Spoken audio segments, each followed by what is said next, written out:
Welcome to Lynn Cullen Live, talk radio without the static. Email your questions and comments to lynn@pghcitypaper.com. And now your host, Lynn Cullen. Yep. How you doing? Good morning to you. It's Friday. It's Friday, the 8th of September. And, wow.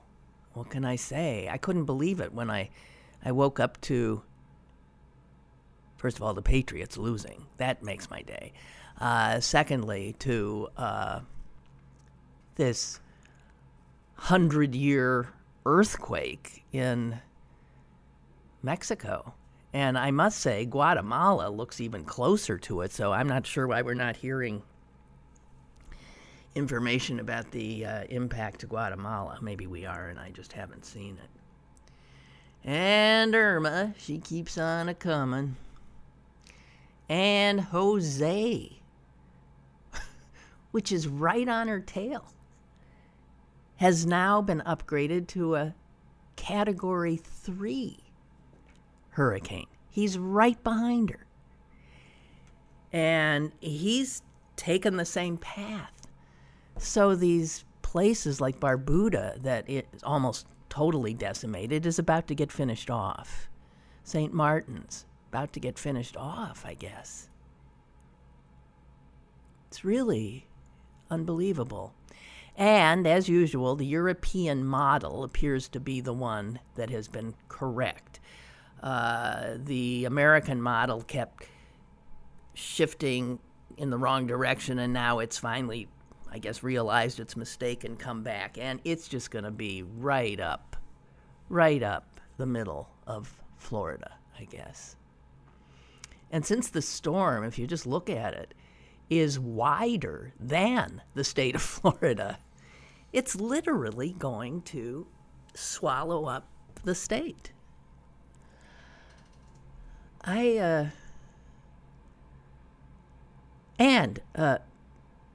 the way, if you cast your net a little bit further and leave North America, the monsoons in India and South Asia are continuing to take lives, destroy lives. I read just some harrowing accounts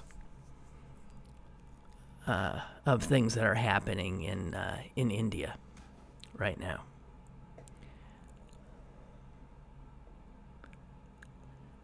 Montana, you aware what's going on there? While we're toting up historic so-called natural events, Montana, which has been under drought conditions for a long time, has now more wildfires burning than ever before. The air quality in Montana and regions to the east is affected, to say the least. Thousands of people in Montana have been evacuated. 2 firefighters have lost their lives. And we don't even have the ability to pay any attention to what would be the big story if not for Irma and earthquakes and Jose and, of course, Trump. It's amazing. And did I forget Harvey? Like, those people are fine now. Oh, wow. So the people in Montana know that what they expect is a fire season, like the people in California do and other places in the Southwest and Northwest. Fire season has grown so that it's grown on both ends. So where it used to be maybe a 3-month period, it's now a 5-month period. It's because of drought conditions, and the reality is that these storms are flaring up, and they are creating havoc.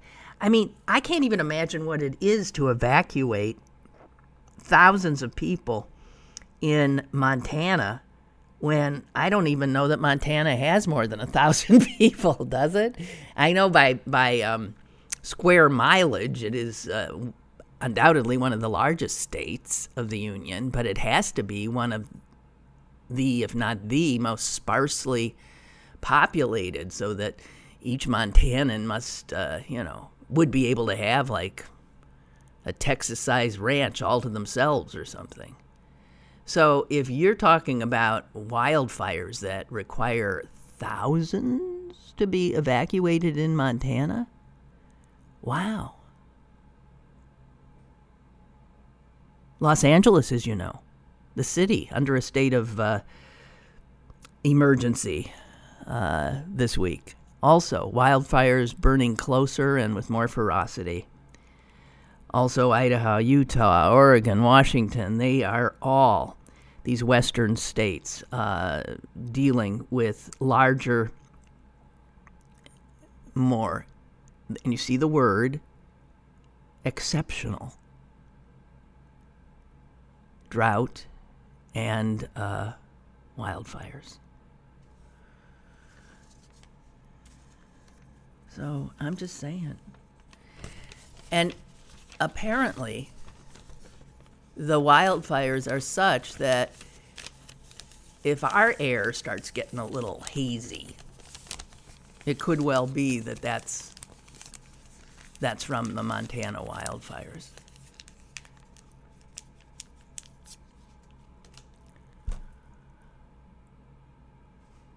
So I was walking into the building and I was looking up at our blue sky and white, sort of fluffy clouds. And I was thinking, how lucky are we? We got no wildfires. We got no earthquakes. We got no hurricanes. Meteorologically and geologically, we find ourselves, and I know a lot of you are not in Pittsburgh, Pennsylvania, but we in Pittsburgh, Pennsylvania find ourselves in a truly nice, safe place. Safe place.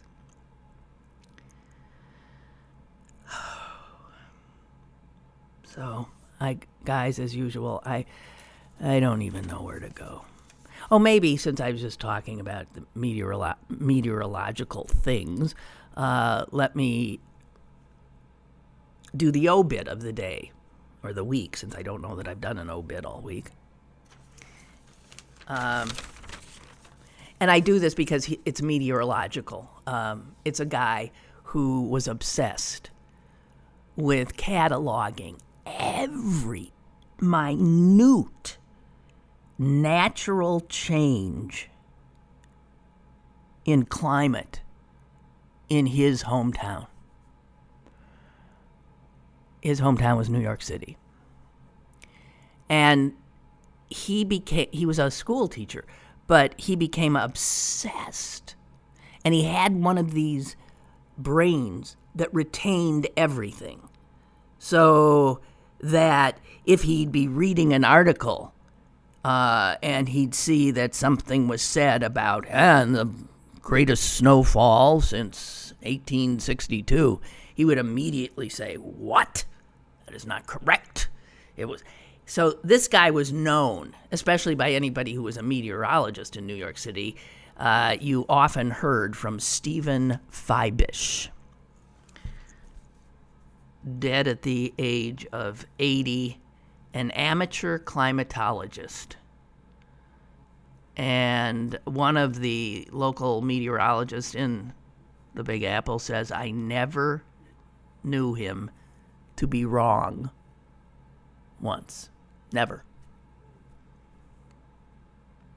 He once forced the National Weather Service to correct an error that they had put out. He was just dogged about this. His apartment, he looked, I think, a hoarder. His apartment just stuffed with records that he had kept meticulously of everything about the weather. He would do field work. It wasn't enough for him to look out the window and say, oh, it was a nice hazy day in New York City on this. No, he did field work. He would take measurements. He would observe the conditions firsthand and the impact they were having on flora and fauna.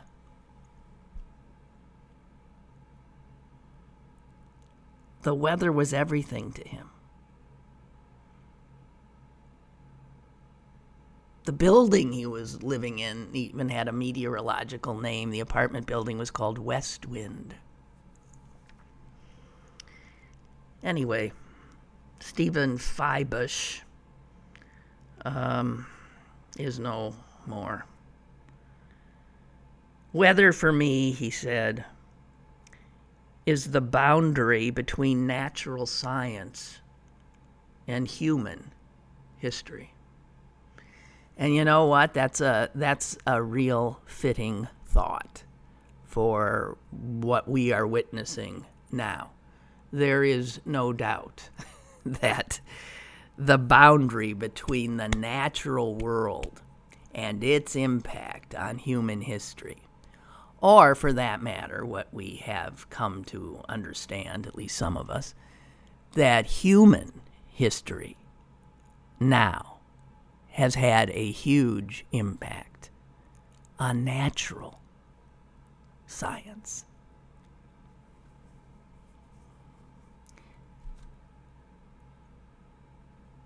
So, there you have it. I mean, not a biggie, but I thought, man, I bet he's pissed off that he didn't get to see what Irma did. You know, because he must have been going nuts watching all this stuff. I've been going nuts, so I can't imagine Mr. Feibush not going nuts. My mother, he says, remembers it was a nice day when I was born, which would never. That was very unsatisfying, an adjective for him. You would never just say it was a nice day. Describe the day. Nice doesn't mean anything. My mother remembers it was a nice day when I was born, and I checked. She had no recollection of a storm that occurred 2 days before.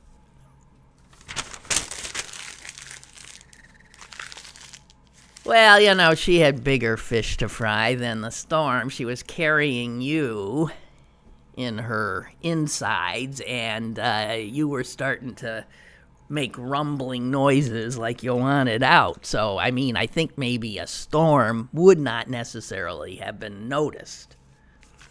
Jeez. I'm sorry. Sorry for the ums. All right, let's get to the biggie. The biggie, I guess, is this Amazon thing. Boy, was not a more fitting name ever put on a company. Amazon. It is literally reordering our economic, social lives. It is destroying templates, economic templates that have existed for centuries. It is taking down retailers who we thought, well, retailers who took down smaller retailers are now being taken down by this behemoth aptly named Amazon. I used to say back, long way back, there will come a day when we'll be born at a Walmart. We'll go to school at a Walmart.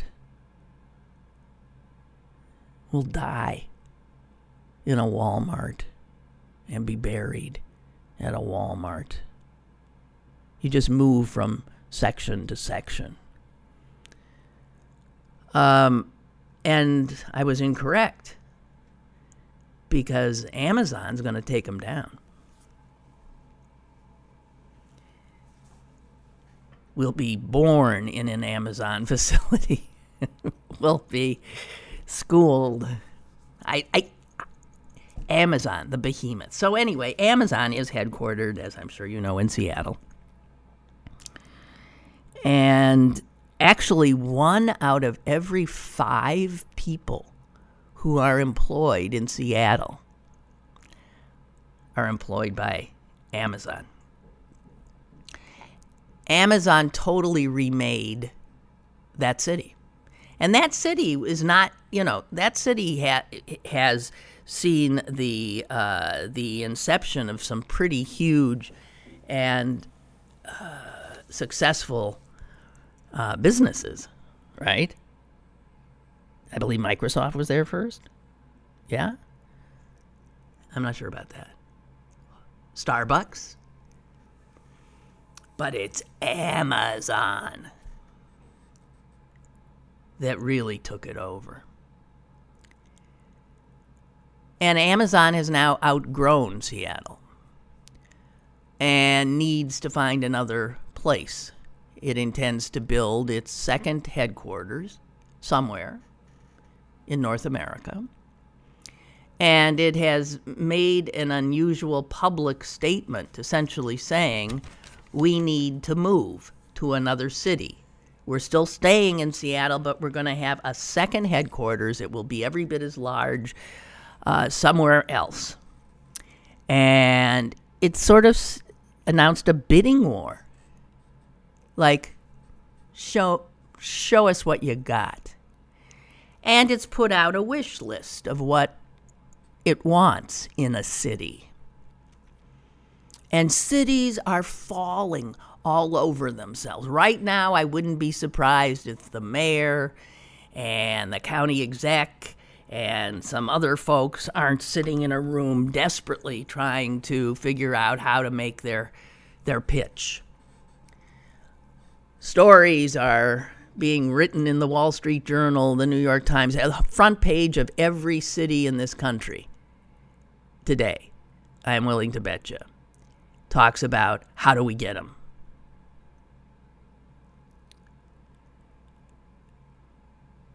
And I got to tell you something. I'm going to take a contrarian point of view here. I hope to hell we don't.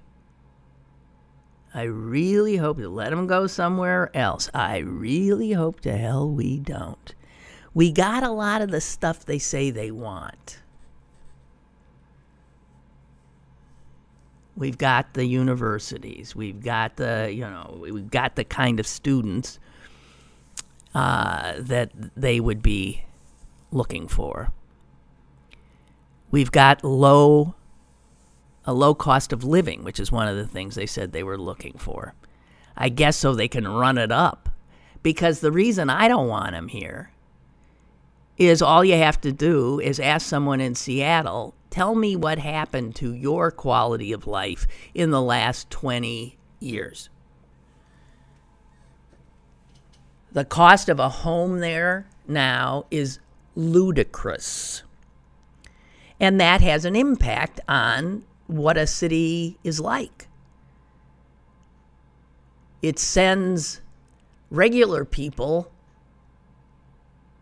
into a diaspora. And so the city becomes merely this island of affluence and elitism. I see a little of that in the East End, where, in fact, I live. I don't want to see any more of it. I don't like it. It means more cars, more of all the stuff these young people want, higher and higher prices. And all of that because they're bringing well-paying jobs. Why doesn't anyone ever look at the other side? What happens to the people who are left out?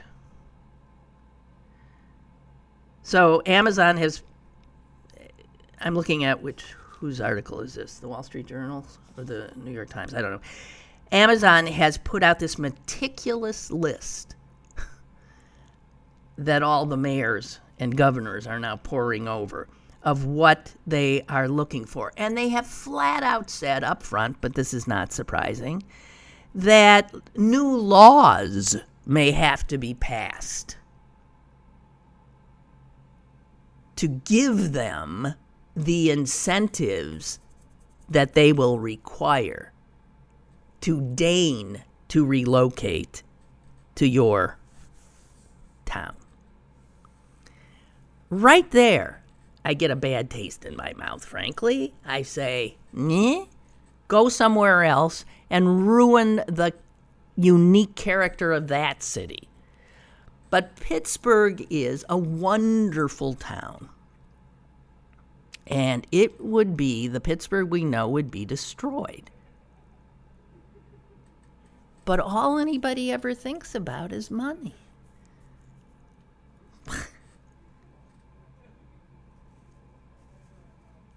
Here's what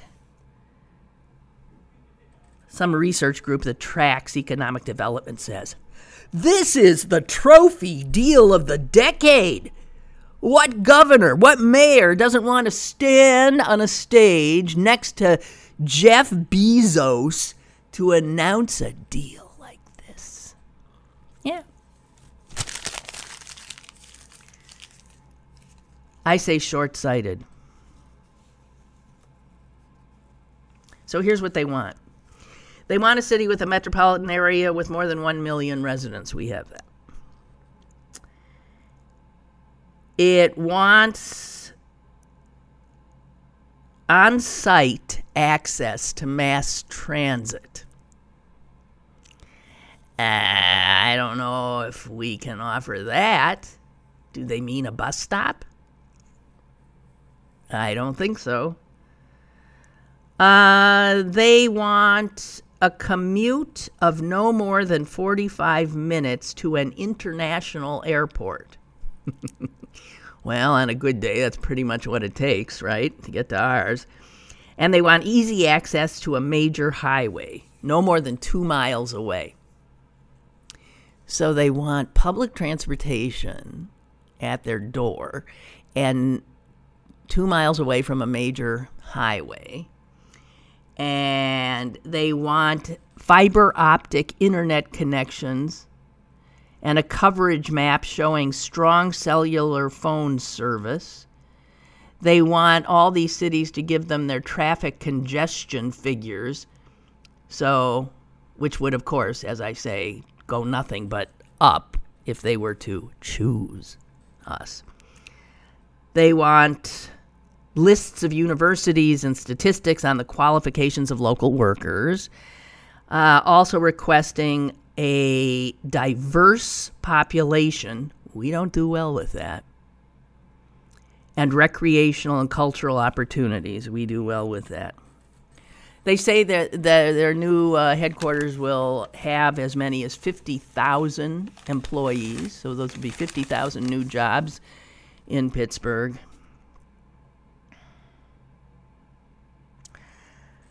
And, yeah, well, the fight begins. I've seen, I think it was in the Wall Street Journal article, somebody was looking at the Contrarian saying that they saw Boston as a leader, contender, Dallas, Toronto. And I forget who else, but they didn't say us.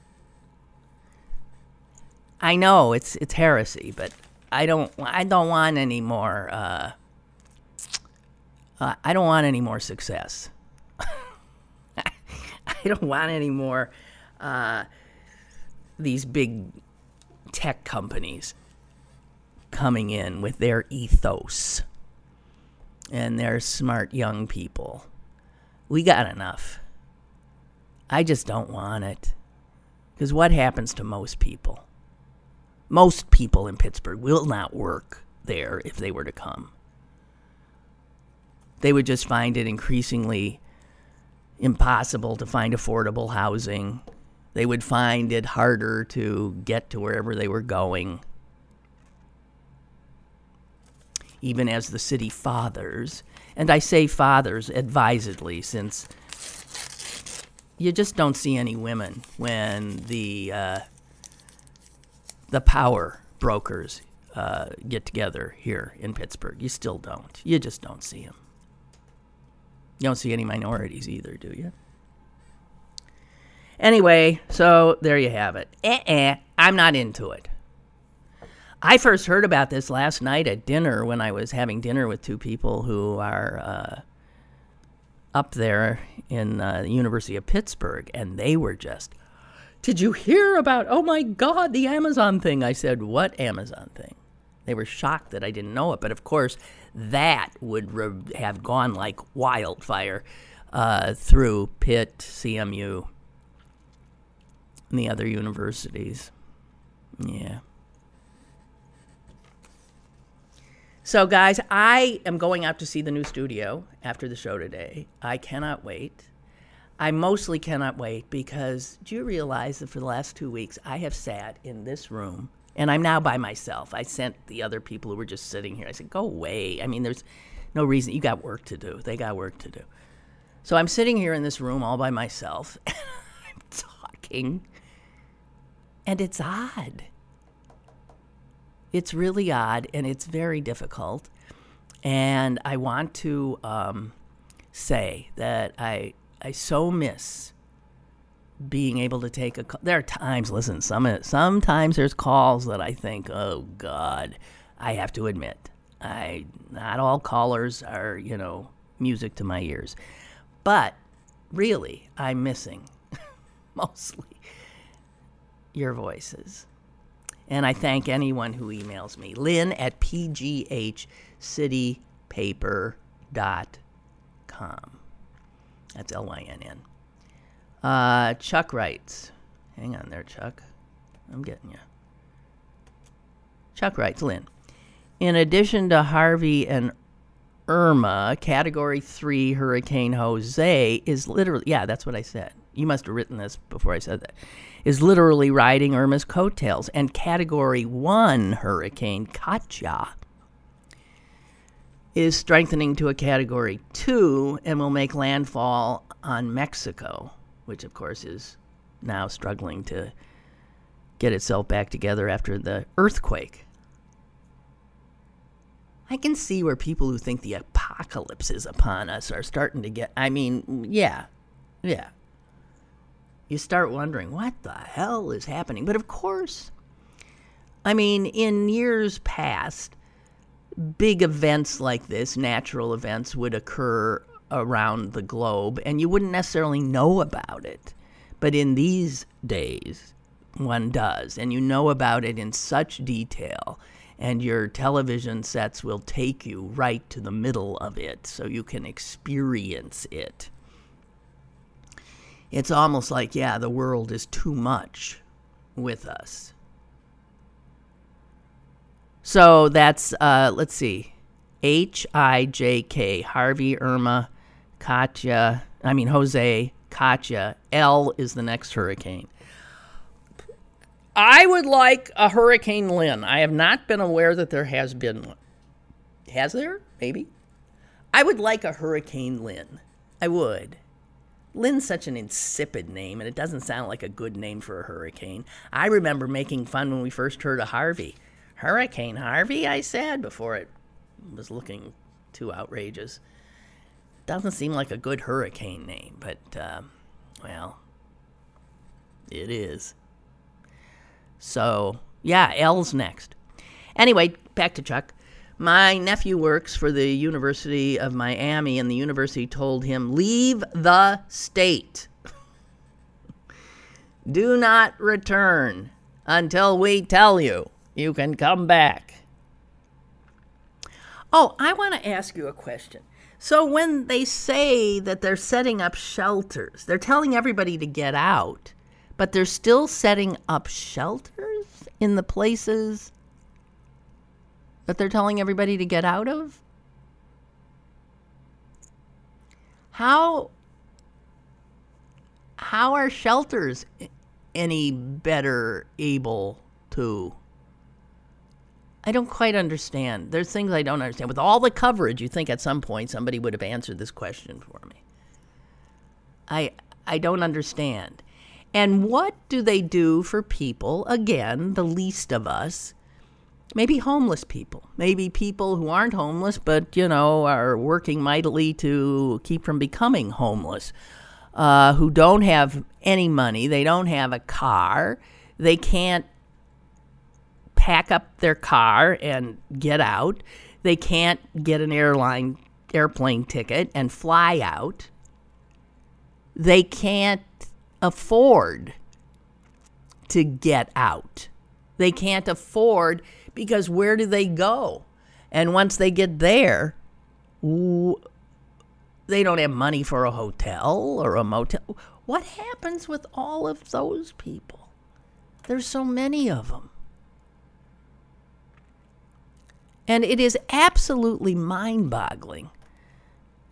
I had CNN on today when I was getting ready, and they were interviewing people who are staying. There was this idiot in Key Largo, gonna get bang, absolutely hit. And it's at or below sea level, right? What? Well, I wrote it out. I just...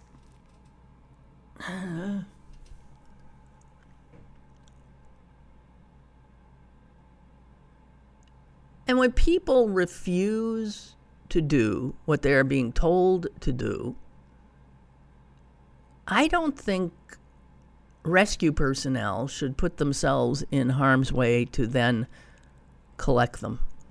I don't. I mean, I think at that point, you decide to stay now when you have the ability to get out. Well, then, nice knowing you. Good luck.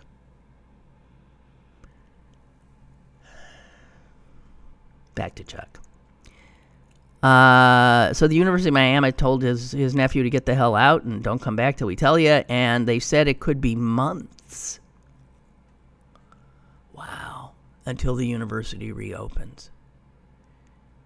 He is on his way to Arkansas, where we have relatives. But before he left, his landlord told him not to expect his house to be there when he returns. His car is full of all that he holds dear. Okay, well, but that's what I'm saying. Imagine a person who has no relatives to go to, who has no car. Where do they go? You know, these events always plague the people least able. I mean, the people who always get hit the hardest are the people who are already being hit the hardest by life. I saw somewhere that Richard Branson, did I say this the other day on he's got some island in the Caribbean, and he wasn't worrying because obviously he's a gazillionaire, and he said they were going to take refuge underground as Irma approached. Underground. He has a huge underground wine cellar. Well, Richard Branson, don't have to worry about him. He doesn't have to evacuate. He got this, wine cellar stocked with everything you could possibly want. I mean, wine and the rest of it. But most people are not Richard Branson. They don't have underground wine cellars. What the hell? Do you think that people who have lived in these environs for a long time, do you wonder how many of them will, after this, maybe their second, third evacuation, but this one looking like it's going to really do extraordinary damage, so there might not be anything left when they got back? Do you think they will rethink where they're living and move? And I don't mean just move away from the ocean. I'm saying move, like to Pittsburgh, Pennsylvania, where you don't have to worry about this kind of crap. I don't know. I just can't. I mean, it's hard to leave that which you know, but still. Anyway, Chuck ends his email with this. Meanwhile, Category 10 Hurricane Trump is the biggest threat to the United States. Yeah.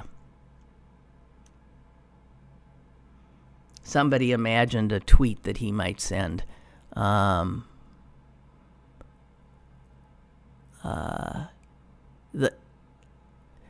exceptional wildfires, exceptional earthquakes, 500-year hurricanes. I do the best end times ever! Exclamation point.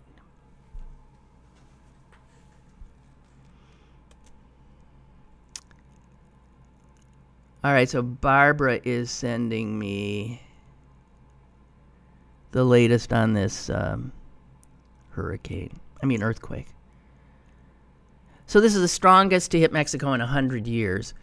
But its epicenter was off their southwestern coast, I believe, right? The death toll is, it will definitely go up, but it was an 8.1. That's big. That's big. In Mexico City, which is quite a ways away, I don't know how many miles it is from there, but Mexico City had people, running into the streets. So, now that is not, earthquakes are the one thing that I don't think we human beings have exacerbated. I don't think we're capable of doing that kind of damage. We are capable of changing the air and the water for ill, and we've done that. But changing the geology of the planet is something we can't do. We can in little teeny ways, like fracking. We're boring down into the crust and we're setting off explosions to get at the shale. But I don't think, and while that has resulted in setting off little earthquakes, these biggies that are a result of the tectonic plates either moving under each other or splitting away from each other, that's not anything that we're involved with. We just have to deal with those huge convulsive earth movements. Henry's thinking about Amazon coming. He says, on the one hand, Pittsburgh has no beltway. On the other hand, we have an underutilized airport. That's true. That's true. We got some of the stuff they want. There's no doubt about it. It's just I don't want them. Henry disagrees. He says, but to your point that Pittsburgh as we know it would change, would it be so bad to fill the city with young hipsters? Would it be so bad to bring in an employer who could potentially employ 20% of the county? Pittsburgh has always fought change, and I can understand that. We hold on to what we know and love, but in this case, we have to be progressive and move forward. Our region needs this shot in the arm.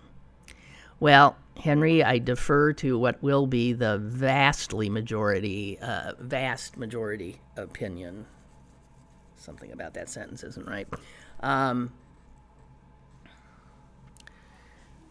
But I'm just selfishly saying, I don't want any more traffic. I don't want any more of these ugly damn buildings that keep going up and changing the landscape in ways that are, to me, unattractive, unpalatable. I don't want any more trendy friggin' restaurants, any more cafes. I'm sorry, I've had it. I'm a small town girl at heart, and that's all. And mostly what I don't want. There are two things that make me end up in an oppositional stance here. There's two things. There's government using my money, taxpayer dollars, to incentivize the richest company in the universe to come here. I find that so morally objectionable. It makes me immediately hate Jeff Bezos and anybody. It's blackmail. So he's now blackmailing every American and Canadian city and saying, go at fight each other to see who can give me the nicest little package all tied up in a bow. Tell me what you'll do. And obviously they do it because they want those jobs, as you say. They want what he will bring to the picture. But I hate that this is the way capitalists do business. Blackmail. Shakedown. The use of taxpayers, some of whom don't have the education to work for Amazon, some of whom their tax dollars will be going to Amazon and they will have to find another place to live because their rent is going to double, or the taxes on the home they finally own will become impossible to pay. It just seems like we're always looking at the wrong part of the economic impact. We're always looking at the impact on that top end and never again about what happens to the least of us. I've watched over the last decade, the least of us get pushed out of their homes in East Liberty.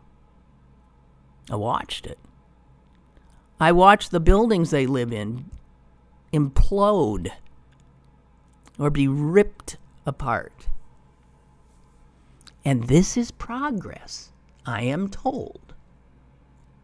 That's what they said when they knocked off a third of the Hill District back in the, late 50s, early 60s? Destroyed that vibrant neighborhood and made the monstrosity of the arena. I always thought that was an ugly. I don't care if the friggin' roof retracted. I don't know. I don't know.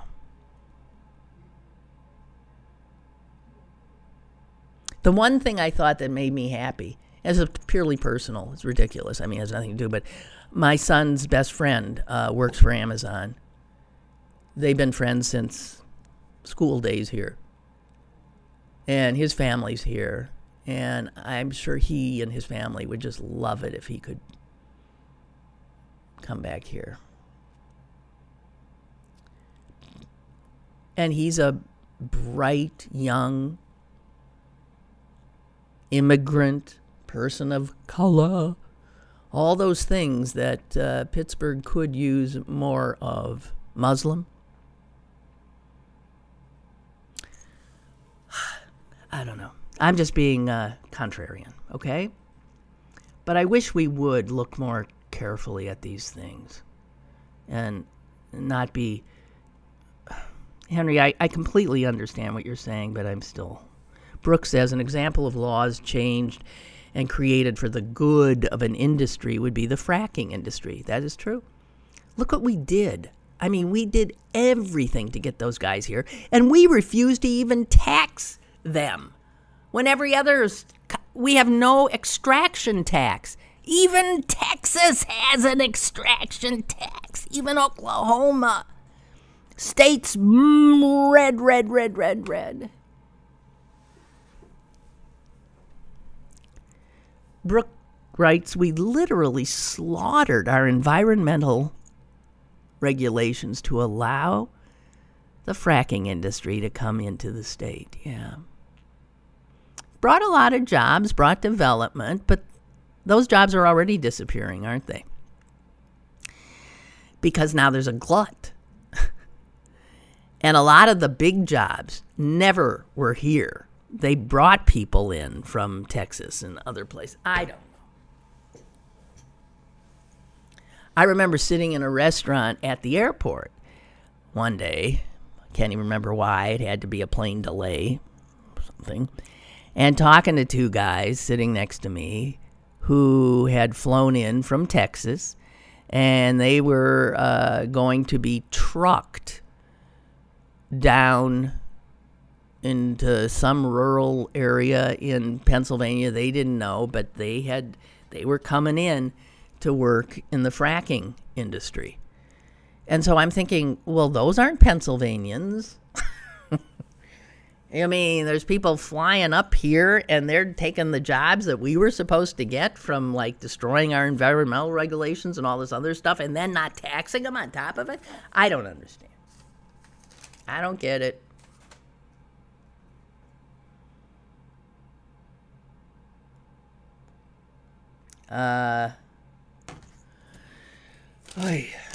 Okay.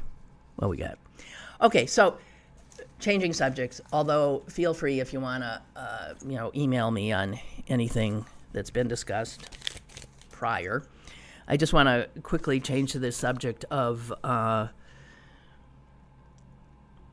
the Russians and how they influenced our election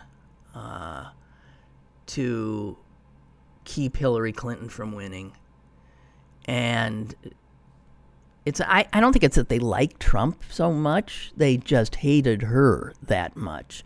So they would have tried to benefit anyone who was trying to beat her. So that would be Bernie Sanders, and that would be Donald Trump. So they benefit by virtue of the fact that the Russians hated her guts. So the New York Times has a very interesting piece for those of you who are here, you're not internet savvy, sort of like me. You hear about how the Russians did this with social media on Facebook using bots. And you're thinking literally fake news. And you're thinking, well, how does that change an election?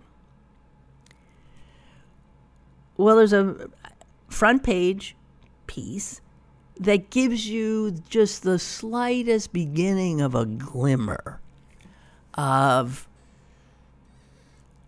what seemingly innocuous little fooling around on Twitter or on Facebook by these Russian hackers at what it can do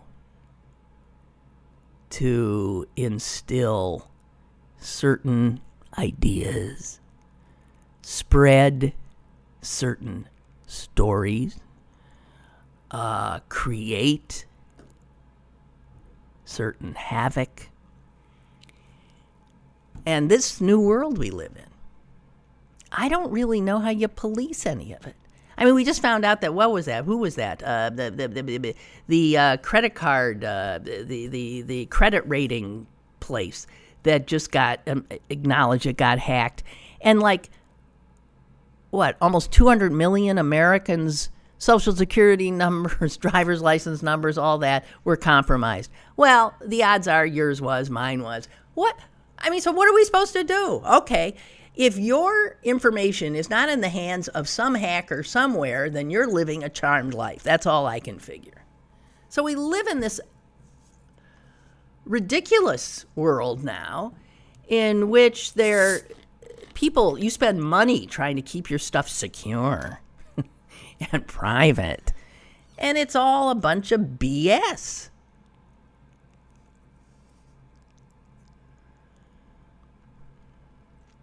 So here's what the New York Times says. Okay, so about a year ago, if you're on Facebook, a year ago, some guy on Facebook, and he was Melvin, they name him here, Melvin Reddick of Harrisburg, Pennsylvania. He's right there on the front page today of the New York Times. Last year, when Melvin Reddick of Harrisburg, Pennsylvania, a friendly-looking American, because his picture's there, with a backward baseball cap and a young daughter, because his picture has him with his daughter, he posted on Facebook a link to a new website. And he wrote, "Hey guys, look, this shows all kinds of hidden truths about Hillary Clinton and George Soros and others. Visit it. Hashtag DC Leaks. It's really interesting." Okay. Now, I don't know how many people ever saw Melvin Reddick's little thing, but he wasn't the only one on Facebook to all of a sudden say, "Hey, check out this website." Not this website. Check out this. Yeah, it's a website. DC Leaks. It's unbelievable. That was happening all over. And people on Facebook were checking it out and seeing unbelievable stuff and then spreading it to their folks. Well, here's what happened. The New York Times went looking for Melvin Reddick. There is no Melvin Reddick in any records in Pennsylvania. The photo of the friendly-looking American with a backward-facing baseball cap and a daughter, that apparently looks to be some unsuspecting Brazilian gentleman whose face and picture with his daughter was lifted to pretend to be Melvin Reddick of Harrisburg, PA. So Melvin Reddick turns out to be not real.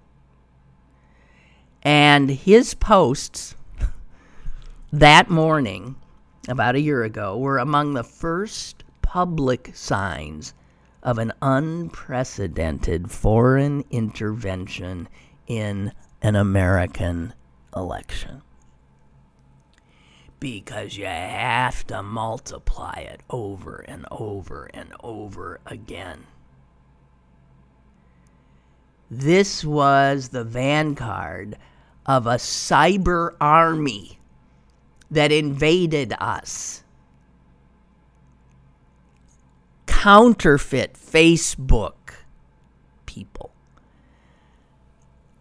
Unreal, created out of whole cloth Twitter accounts. They were all manufactured by Russia. And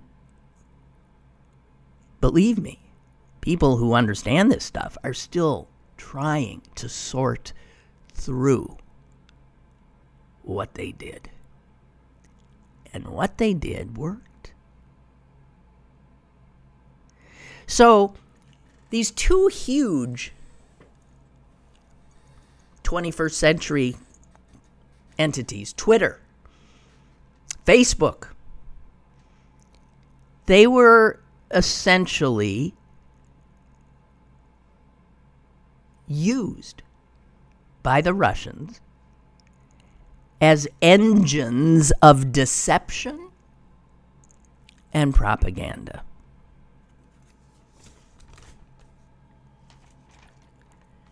If you read the article, you see more how it worked. Twitter, they put out bots so that I noticed the other day that Trump, apparently over half of the people who supposedly follow Donald Trump on Twitter are bots. They're not real. They're not human. They're not real. They can do an analysis and something like, I forget what, 60-some%. So you see, he tweeted the other day, and right away, it was like 10 minutes after he tweeted it, I noted that something like 10 1,400 people had already retweeted it. No.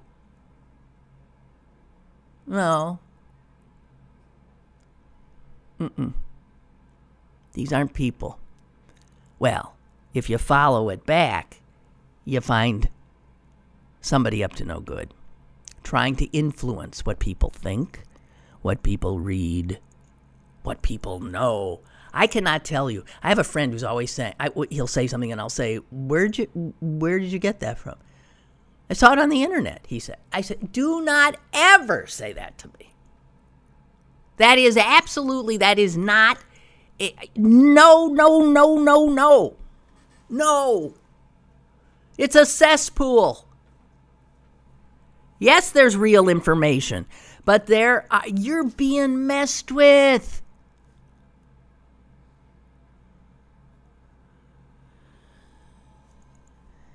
Just saying, it behooves us to try to comprehend this. All right, let's see who we got. Dorothea here. Hang on, Dorothea. I got you. I look at it this way, she says. This city was built on steel. We lost that entire industry, which was a huge loss. It impacted so many people and families, many who had half of the city left, many of whom not only were driven out of their neighborhoods, you're right, they were driven out of town. Dorothea says Amazon could be our new steel industry. Yeah, okay. I get it.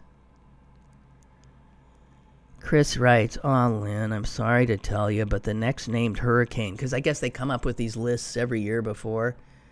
Well, it's my ex-husband's name. It's close, but no cigar. Lee, so it's not Lynn. Hurricane Lee. After that will be Maria. Okay, it's okay. Ansel. What's different about the hack of Equifax? That's the credit card rating industry company. What's different about the hack of Equifax is that there is a much greater risk of identity theft, right? Because they're holding all those things that are our identities. Because Equifax has so much. They've got your credit. They've got everything. Hacks in the past, such as a hack of Target or of Home Depot, were mostly names and credit card information, bad enough. But Equifax holds information that would be needed to just completely steal your identity. Right. So, since the hack of Equifax was, what are they admitting to? How many? It was close to 200 million, wasn't it? Was it 180 million or something? Well, that's like almost half of Americans. And since they wouldn't have had stuff on children, it's probably most of us. So, I mean, I would just assume. And what are we supposed to do? Go out and get a new name? What are we supposed to do? Get a new social security number? Are we supposed to get a new driver's license number? Are we supposed to... I mean, once somebody else has it, well, no telling what they can do. When people are always saying to me, oh, you mean your passwords are, and you're not, like there's some way to secure yourself. There is no way to secure yourself. Not anymore. I don't think.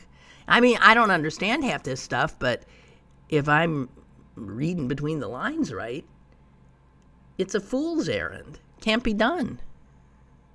Can't be done.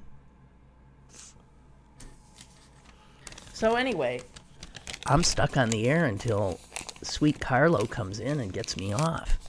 He has to come in and shut the thing down. I think the show is pretty much done, but he's nowhere to be seen. So... and I'm done in that I have nothing left to say.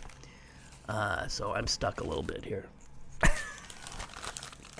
Wow. Whatever.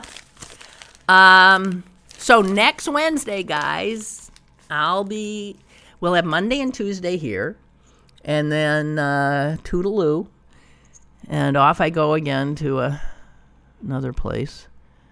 And here he comes. Thank you. I was worrying. Yeah, you pushed it close. So next Wednesday, new place. Monday and Tuesday, still here without the ability to take calls. But then we should be good to go. I'm going to go check it out right after this. So have a great weekend. And stay safe. I don't know even what that means anymore. But toodaloo. Lynn Cullen Live, Monday through Friday from 10 a.m. to 11 a.m. and archived at pghcitypaper.com. The opinions expressed on Lynn Cullen Live are those of the host and do not necessarily reflect the viewpoints of Pittsburgh City Paper or its advertisers.